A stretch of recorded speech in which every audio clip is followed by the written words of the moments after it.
Let me ask you a question. What the hell is a Mizuki? Well, I decided I wanted to answer that question. And given the general fan reaction to Mizuki, it seems that a lot of people are under the impression that she is rather Midzuki than Mizuki. Well, I think that might actually be very incorrect. In many people's eyes, she is the second coming of Dia, which perks my ears right up because Dia's great. So this should be a open and shut case, right? Well, let's get into it, talk about her abilities, her talents, and everything she brings to the table. Then we can really get down to the meat and potatoes and decide if she's actually mid or if she's secretly great. To get things started, Mizuki is an animo character, and generally is meant to be played on field. However, her normal attacks play zero role in that, so we'll be going ahead and moving past that. Her skill, on the other hand, is very much her meat and potatoes. When activated, she'll begin floating around and throwing out little animo pellets. These animo pellets deal a very small amount of animo damage. However, while she's in this state, all swirl damage, even for your off-field characters, is increased on an amount based on her elemental mastery. This means that off-field DPS that have elements that can be swirled are very, very favorable. Not to mention, additional swirling units such as Sucrose or Kazuha can synergize very, very nicely with her in the right situations. Given that its damage is pretty negligible, this does mean that your primary stat is going to be Elemental Mastery. We're going to want a lot of it, but we'll get there when we get there. Next is her Burst, which is not super important to the endgame fantasy, but it is a nice quality of life. It can be activated during her burst without interrupting it, and it causes her to start leaving these animo snacks. When touched, these animo snacks will either explode for a little bit of animo damage, or will heal the active character, the decision of which is based on her maximum health. One of her constellations does negate this in the same vein as Bennett's Constellation 1. But given that she's a 5-star, even though she will be on the standard banner, this might be out of reach for some people, so it's not super important, but it is still a very helpful ability to invest a couple of levels into. For her passives, her first one is debatably the most important of the two, given that it extends the effect of her skill every time that she triggers a swirl during it. It extends the duration by 2.5 seconds and can trigger a maximum of 2 times. This effectively doubles the duration of her skill, giving it a pretty decent duration. Good enough to get the job done at the very least. For her second passive, this is just a nice little stat boost. Every time other party members hits opponents with swirlable elements, that's Pyro, Hydro, Cryo, or Electro, her Elemental Mastery increases by 100 for 4 seconds. Straightforward, to the point, but I'm not turning my nose up to free stats. All in all, this is a pretty simple kit when you think about it. You push the skill button, you float around, and you let your swirls do your heavy lifting. But the question is, how do we utilize this? Well, let's get into the artifacts and weapons to get a better feel of what our goal is. As mentioned earlier, Elemental Mastery is your friend. You're going to want to stack as much EM as humanly possible. This means Elemental Mastery Hourglass, Elemental Mastery Goblet, Elemental Mastery Circlet. If you can get Elemental Mastery on your Feather and your Flower as well, I highly recommend it. Also, given the nature of her playstyle and the kind of teams you're probably going to run her with, the only real artifact set that makes sense on her is Viridescent Veneer. Because, well, it increases swirl damage, which is literally her bread and butter. This seems like a good a time as any to kind of talk about something that I've been thinking about since I started working on this video. A lot of players seem to think that she isn't very strong, because she doesn't support units in the same way that, say, a Kazuha or a Sucrose would. However, it's not that she's weaker than Sucrose. I think what we have here is a core misunderstanding of what Mizuki is. She's not a support that swirls. She's a swirl support. She's there to buff your swirls. Make your swirls do tons of damage. Everything else is just secondary. But I'm getting a little ahead of myself, but I felt like this was as good a time as any to get that in. Onto the weapons though, I had a bit of a harder time finding really good options for her outside of 5 stars and a couple of very specific premium options. Obviously, her signature weapon is incredible on her. Absolutely phenomenal. It is probably the most amount of stat I have ever seen on a piece, on a single weapon. Like, holy shit, this is like 500 elemental mastery. This thing is nuts.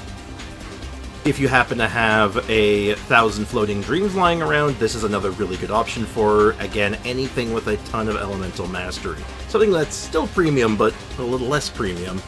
I would also recommend Wandering Evening Star, given that it gives a nice, healthy elemental mastery buff, as well as some other little bonuses that you could take advantage of.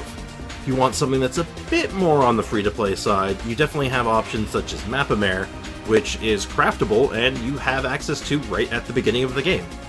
Relatively easy to make, a little bit of EM. The actual bonus effect from it is only okay, but it gets the job done. I also played around with using Sacrificial Fragments, and just as an EM stat stick, this thing is pretty good. And the reset is fine, but a little excessive. Here's the stats we're working with, but let's be real here, this is the only stat that matters. That EM is the only thing we're looking for. Crit, attack, all of that, completely irrelevant. Which does make building her very straightforward at the very least, so I can't complain about that. Now for teams. Now this is the magic of Mizuki. As long as you're trying to do some kind of reaction-based team comp that utilizes a lot of off-fielders, she is a great addition for those teams. Taser teams, Overload, if you want to go that route. And with all the buffs that we got recently to some of the lesser used elemental reactions, she fits in right at home with all of them. As I mentioned before, I had fun with a Taser team, I tried an Overload team. However, the teams that I ended up finding the most success with was actually Freeze, using Farina and Charlotte, and the best team was actually sort of an Air Fryer team using Dia and Emily, and just setting the enemies on fire and keeping them on fire. It worked phenomenally well. There's so many other team comps that I could come up with that are a bit more nuanced maybe, or weird, but this is what I messed around with. Oh, actually, there is one more team. I didn't do much with it, but I do want to give it an honorable mention.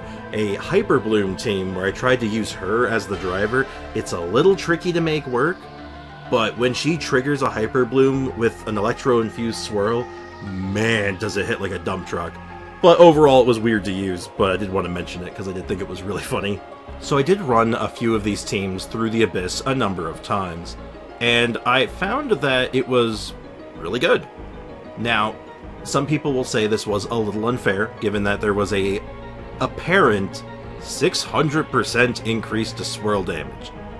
Well, I'll have you know that number was most certainly a lie. It was maybe 60%, if I'm being generous. I swear to God I did not feel that buff in the least, but Mizuki absolutely performed, and I look forward to using her more and building her out to be even stronger. She is actually a pretty unique character, and I do really want to run her with more animo characters and more swirl-focused comps, but I feel like we're not quite there yet. Mizuki was good, but I'll let you be the judge of that ultimately, so check out the Abyss runs, and I'll see you on the other side.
As I said earlier in this video, I feel like Mizuki is a misunderstood character. And this makes her, to me, a very off-meta darling. She is wonderful to play, she's actually low-key pretty strong, and she can solve most of the problems in the game, assuming you're running her in the right scenarios.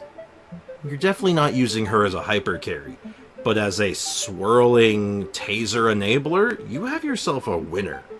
For those in the future who lose your 50-50 to Mizuki, I hope you look back on this video and give her a fair shake, because she absolutely deserves it.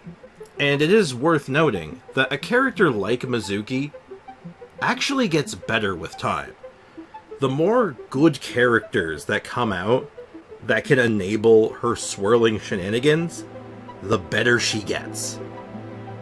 And I feel like as more and more characters come out, Mizuki will only get more and more stonks. So hopefully I may have changed a mind or two, that a few people are willing to give her a chance, and those who accidentally got her, because building pity is totally real, I swear, and not a horrible idea, that maybe you give her a chance. You might just find something you like. That being said, I will call things here. However, I do stream Monday to Friday on Twitch now at 10 a.m. to 2 p.m. Eastern Time. So if you're interested to see some of these builds, or just hang out, or see some of the other games I might be playing at the time, stop on by right at twitch.tv/LordSprix. Hopefully I get a chance to see you there. And as always, that's it from me. Cheers.